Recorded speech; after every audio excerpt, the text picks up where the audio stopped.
আসসালামু আলাইকুম। হ্যালো বন্ধুরা, কেমন আছেন? আশা করি ভালো আছেন। যে যেখান থেকে দেখবেন প্লিজ ফলো দেওয়ার পাশে থাকবেন। তো আজকে রেসিপি হচ্ছে আলু দিয়ে গরু গোস্ত ঝোল ঝোল করে রান্না করেছি। এখানে করলা ভাজি করেছি, এখানে তেলাপিয়া মাছ দিয়ে গরু গোস্ত দিয়ে রান্না করেছি, এখানে হিলন মাছ দিয়ে আমি আম দিয়ে রান্না করেছি, কাঁচা আম। আপনারা তো আম অবশ্যই আম এখনও আছে, এটা মনে করবেন যে আম পাইবার কই, আম ফ্রিজে ছিল। কাঁচা আম দিয়ে আমি হিলন মাছ রান্না করেছি, এখানে করলা ভাজি। এখানে দেখুন বন্ধুরা, তো আজকে আসলে আমি গরু গোস্তটা আলু দিয়ে ঝোল ঝোল করে রান্না করলাম। যে আমার আপুরা আসবে, ওরা ঝোল আলু পছন্দ করে, ওর বাচ্চারা, তা সেজন্য আর কি আজকে আমি একটু আলু দিয়ে ঝোল ঝোল করে গোস্তটা রান্না করলাম। তো আসলে বন্ধুরা, আমি সবসময় দেখেন আমার সব তরকারি বেশিরভাগ ভুনা করি। তো মূলত আমি যা বলতে চাচ্ছি আপনাদের মাঝে, অনেকেই বলে ইউটিউব চালায় কী পাইছেন, কী করছেন।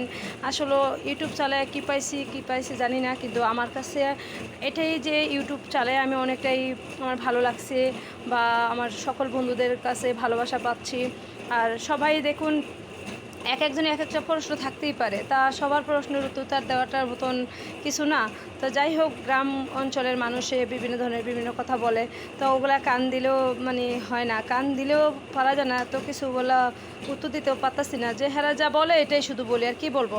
যে ইউটিউব চালায় কি, আপনি কি করেন, কি জন্য চালান, বা এক একজনে এক একটা প্রশ্ন করে। যাই হোক বন্ধুরা, সবাই আমার ভিডিওগুলো দেখার চেষ্টা করবেন, সবাই ফলো দেওয়ার পাশে থাকবেন। যে যেইখান থেকে আসেন প্লিজ দয়া করে ফুল দেখার চেষ্টা করবেন, স্কিপ করবেন না। সাবস্ক্রাইব করে পাশে থাকবেন, পাশে থেকে বেল আইকনটি বাজাবেন। যে যেইখান থেকে আসেন ভিডিওটা বেশি বেশি শেয়ার করার চেষ্টা করবেন। সবাই ভালো থাকবেন, সুস্থ থাকবেন। আল্লাহ হাফিজ।